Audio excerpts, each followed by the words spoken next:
블라디미르 푸틴 러시아 대통령이 현지 시간 21일 가진 국정연설에서 미국과 맺은 핵무기 통제 조약인 뉴스타트에 대한 참여를 중단하겠다고 선언했습니다. 온갖 거짓 이력으로 연방하원 3선거구에 당선된 공화당 소속 조지 산토스 의원이 영국 BBC 방송에서 스스로를 끔찍한 거짓말쟁이였다며 잘못을 일부 시인했습니다. 지난해 미국의 공안 검색대에서 압수된 총기가 하루 18정꼴로 나타났습니다. 총기 소유자들이 늘어나면서 이 역시 역대 최고 수준을 기록했습니다. 전국에서 개인 소득 대비 월세 비율이 가장 높은 도시가 뉴욕시로 나타났습니다. 뉴욕시 평균 세입자들은 소득의 68.5%를 월세로 지출하고 있습니다. 오늘 에릭 애덤스 시장이 뉴욕시 노동자들의 임금 격차 해소 및 장애인 지원 확대, 저렴한 주택 공급 확대를 약속하며 8가지 법안에 서명했습니다. 대한항공이 장거리 여행 고객에게 불리한 마일리지 개편안 시행을 예고해 미주 한인들을 비롯해 국내외적으로 불만이 터져나오자 개편안 시행을 잠정 보류하고 개선안을 검토하겠다고 밝혔습니다.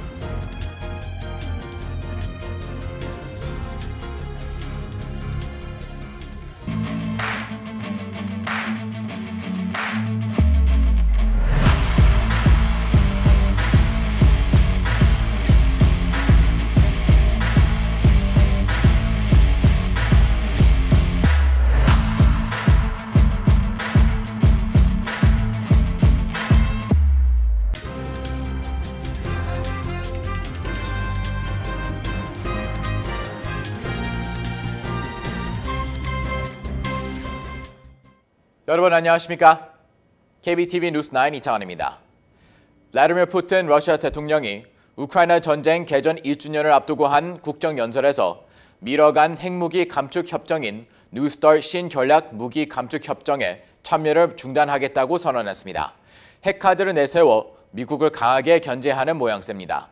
오늘의 첫 번째 소식 전장희 기자가 전합니다. 푸틴 대통령은 국정연설을 통해 누구도 세계 전략적 균형을 해칠 수 있다는 환상에 빠져선 안 된다며 러시아는 신전략 무기 감축 협정 뉴스타트 참여를 중단한다고 밝혔습니다.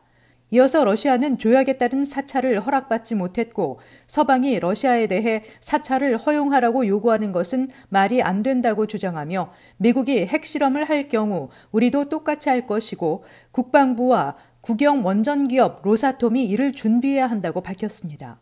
다만 푸틴 대통령은 이번 결정이 조약 탈퇴가 아닌 참여 중단이라고 설명하면서 미국뿐만 아니라 영국과 프랑스의 핵무기에 대한 통제를 복귀 조건으로 내걸었습니다.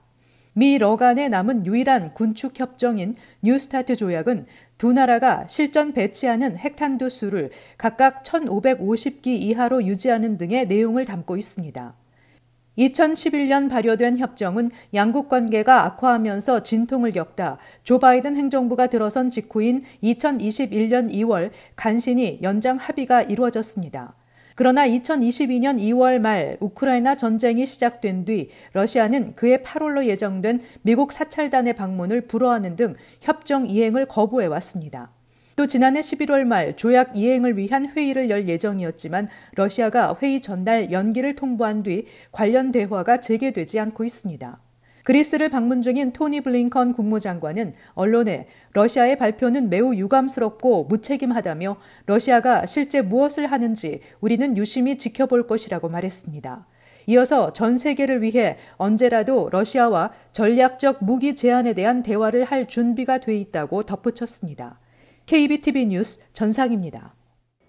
온갖 거짓 이력으로 연방하원 3선거구에 당선된 공화당 소속 조지 산토스 의원이 자신의 잘못을 일부 시인했습니다. 그는 스스로를 끔찍한 거짓말쟁이였다고 고백했습니다. 보도에 김은지 기자입니다. 지난해 중간선거에서 연방하원 3선거구에 당선된 공화당 소속 조지 산토스 의원은 당선 뒤 갖은 허위 이력이 탄로나 선거구 주민들로부터의 비난은 물론 정치 인생 벼랑 끝에 몰렸습니다. 정치권 내에서도 받은 온갖 비난에도 불구하고 자신은 정치인들을 위해 일하는 것이 아니라 자신을 믿고 지지해준 주민들을 위해 일한다며 사임의 뜻이 없음을 수차례 밝혀왔습니다. 하지만 산토스 의원은 영국 BBC 방송과 진행한 인터뷰를 통해 스스로를 가리켜 나는 끔찍한 거짓말쟁이였다고 고백했습니다. Well, I've been a terrible liar on those subjects, and what I tried to convey to the American people is I made mistakes of allowing the pressures of what I thought needed to be done in order to this wasn't about tricking anybody. This wasn't about this. It's yes, it was. No. Let me finish. The whole thing was about tricking people. Let me finish. It wasn't about tricking the people.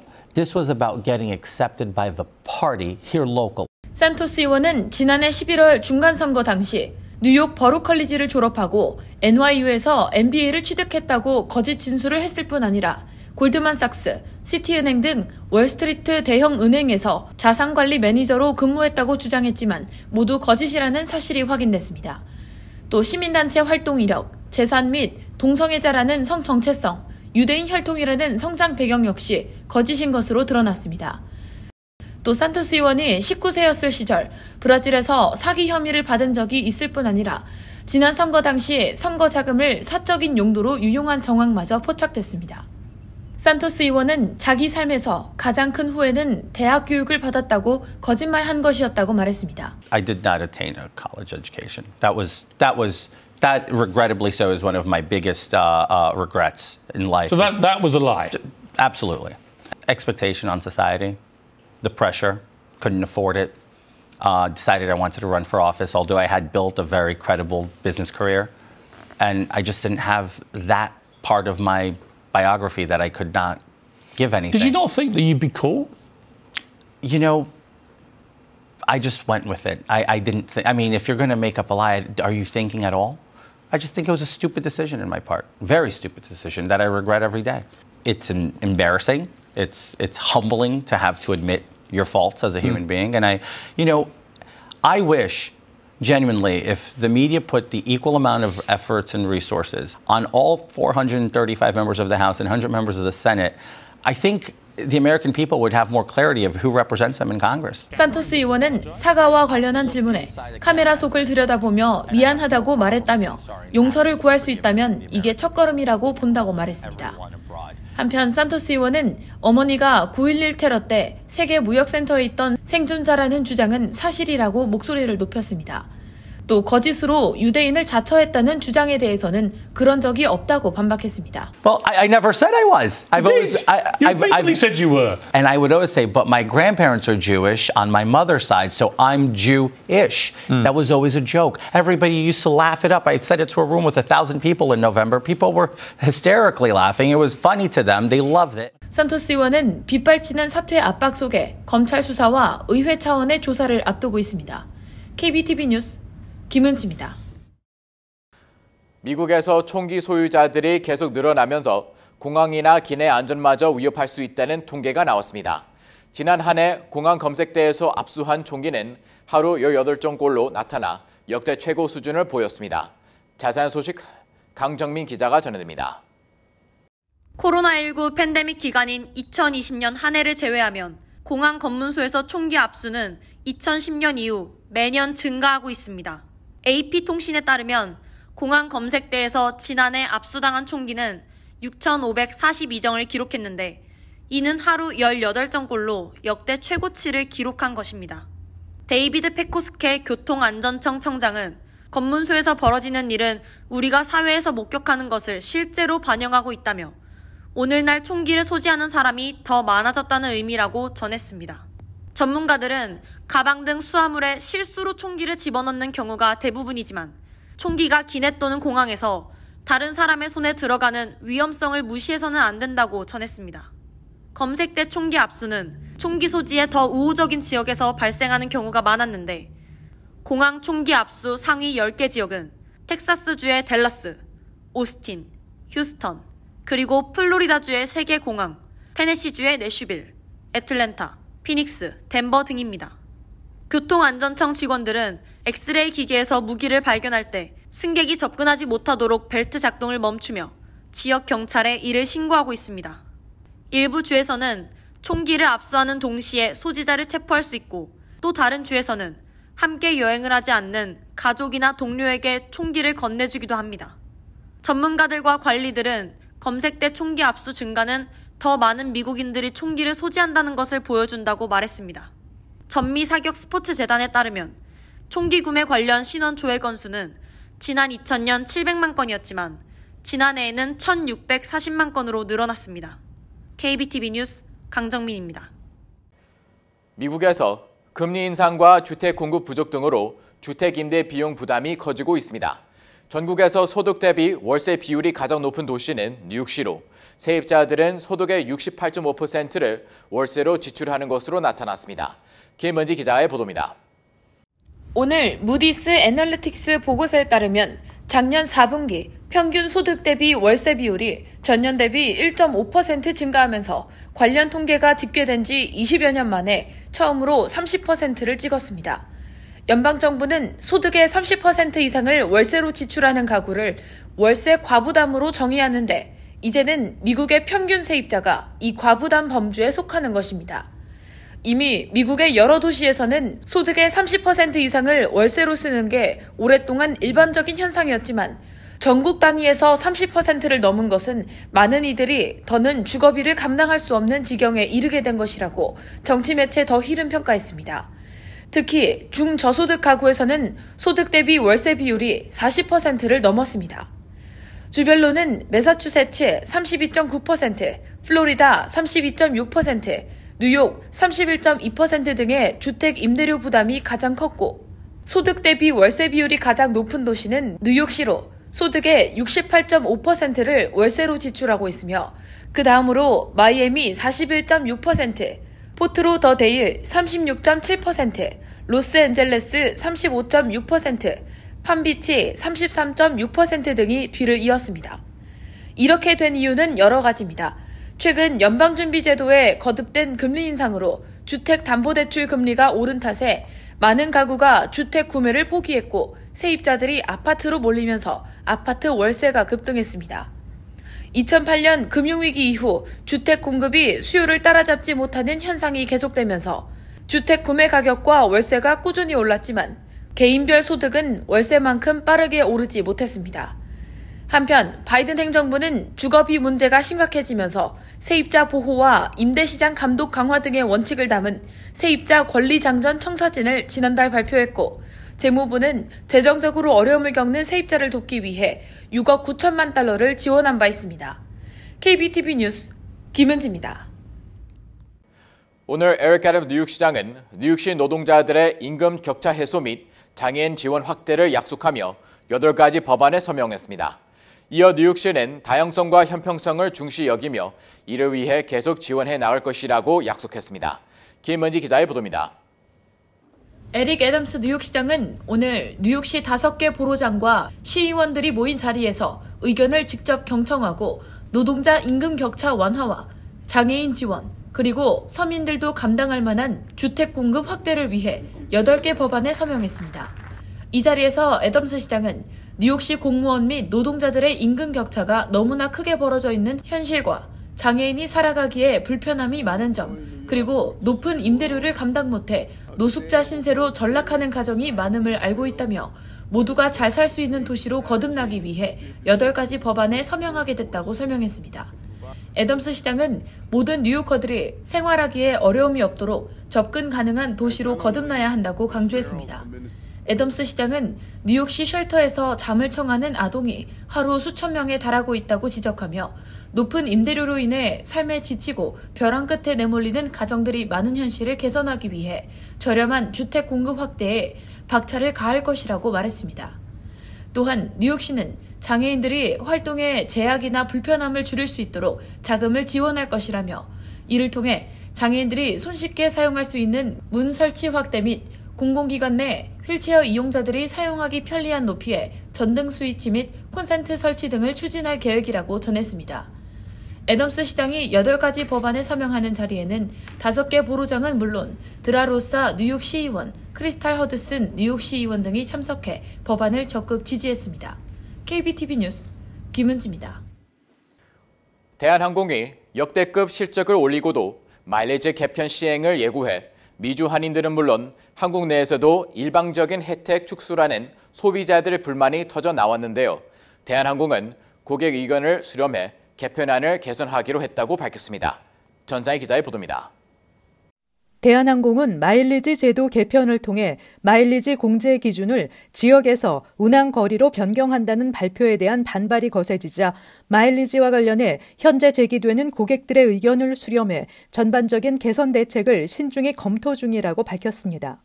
대한항공이 발표했던 마일리지 제도 개편은 단거리 노선에 대한 마일리지 공제율이 인하되지만 미국, 유럽 등의 장거리 노선은 공제율이 인상되면서 미주 한인들은 물론 한국 내에서도 일방적인 마일리지 혜택 축소라는 소비자들의 불만이 터져 나왔습니다. 원희룡 한국 국토교통부 장관까지 나서며 마일리지 개편안에 대한 비판 여론이 뜨거워지자 대한항공은 결국 개편안 개선을 결정하기로 했습니다. 원 장관은 역대급 실적을 내고도 고객은 뒷전인 것 같다며 국민들의 불만을 사는 방안을 내놓았다고 재차 비판했습니다. 대한항공은 지난해 화물 호조와 여객 수요 회복에 힘입어 지난해 매출이 전년에 비해 53% 증가한 109억 7,342만 달러, 영업이익이 97% 증가한 23억 5,917만 달러로 역대 최대 연간 실적을 기록한 것으로 나타났습니다. 대한항공의 개편안 재검토에 따라 마일리지 개편 시행이 사실상 연기됐으며 마일리지 공제율과 적립률을 조정하고 마일리지로 구매하는 보너스 좌석 확대 규모도 기존 계획보다 늘릴 것으로 보입니다.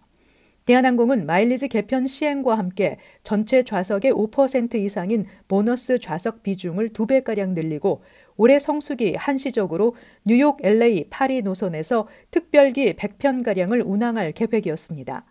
KBTV 뉴스 전상입니다. 도널드 트럼프 전 대통령의 지지율이 론 디센티스 플로리다 주지사보다 2배 이상 높은 것으로 나타났습니다. 또 조 바이든 대통령과의 양자 대결에서도 트럼프 전 대통령이 우세한 것으로 분석됐습니다. 조사에서 공화당 유권자 46%가 트럼프를 지지해 디센티스 주지사 23%보다 2배가량 높았습니다. 트럼프 전 대통령과 디센티스 주지사, 니키 헤일리 전 유엔 주재 미국 대사관 양자 대결에서도 트럼프가 우세했습니다. 트럼프가 69%의 지지를 받으며 헤일리 31%를 압도했습니다. 이 밖에도 트럼프 전 대통령은 바이든 대통령과의 1대1 대결에서 우위를 보였습니다. 트럼프 46%, 바이든 41%, 모르겠다는 답변은 13%였습니다. 바이든 대통령과 디센티스 주지사 간 양자 대결에서는 디센티스가 42%, 바이든이 41%를 차지하며 근소한 차이로 디센티스가 앞섰습니다. 지난 주말 뉴올리언스의 마디그라스 축제에서 총격 사건이 발생해 10대 남성 1명이 사망하고 4살 여자아이를 포함해 4명이 부상을 입었습니다. 총격은 당시 바커스 크루 퍼레이드를 보기 위해 군중들이 밀집해 있는 한 레스토랑 밖에서 발생했으며 사고 이후 퍼레이드는 중단됐습니다. 뉴올리언스 현지 경찰 당국은 총격 직후 현장에서 21세 용의자를 불법 무기 소지 혐의로 체포해 기소했습니다. 이날 오전 멤피스에 위치한 한 나이트클럽에서도 총격으로 1명이 숨지고 10명이 부상을 입었습니다. IRS가 발표한 지난 3주 동안의 소득세 신고 동향 보고에 따르면 총 2,882만 6천 건의 소득세 신고서가 제출됐고 이 중 약 46.2%인 총 1,334만 1,000건이 환급 처리됐습니다. 환급금 규모는 266억 4,800만 달러로 지난해보다 27.6%가 많았지만 건당 평균 환급액은 1,997달러로 전년과 비교해 326달러 줄었습니다. 전문가들은 지난해에는 확대된 자녀 세금 크레딧과 근로소득 세금 크레딧 등으로 환급금 규모가 예년보다 컸지만 올해는 세제 혜택이 사라져 환급액이 줄었다고 분석했습니다. 본인의 세금 환급 진행 상황은 IRS 웹사이트에서 확인할 수 있습니다. CNBC 등에 따르면 4분기 월마트의 주당 순이익은 1달러 71센트로 시장 전망치를 상회했습니다. 매출 역시 1,640억 5천만 달러로 월가 컨센서스를 웃돌았습니다. 월마트의 순이익은 62억 8천만 달러로 전년도보다 76% 증가했습니다. 연료 부문을 제외한 월마트 US의 동일 매장 매출은 8.3%, 월마트 US의 전자 상거래 매출은 17% 증가했습니다. 샘스클럽의 경우 연료를 제외한 동일 매장 매출이 12.2% 뛰었습니다. 다만 앞으로의 전망은 우려가 제기되고 있습니다. 여전히 식료품 가격 등이 상승세를 이어가고 있음을 고려할 때 앞으로 소비자들의 재량 품목 소비가 줄어들 수 있다는 판단입니다. 이날 오전 분기 실적을 공개한 홈디포 역시 2023 회계년도에 매출이 거의 늘지 않을 것으로 내다봤습니다. 잠시 후 커뮤니티 브리핑을 전해드립니다.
이어서 환율과 증시 전해드립니다.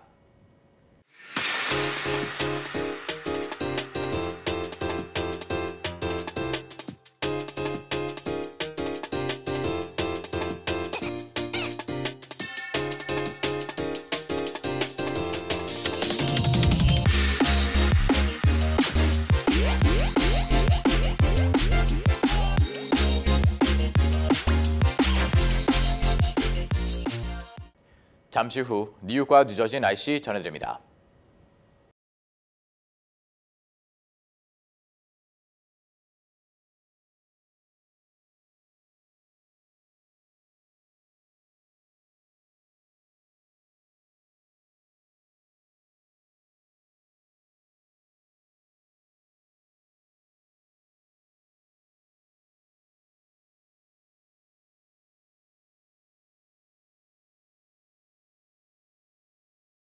KBTV 뉴스9 마칩니다. 오늘도 시청해주셔서 감사합니다.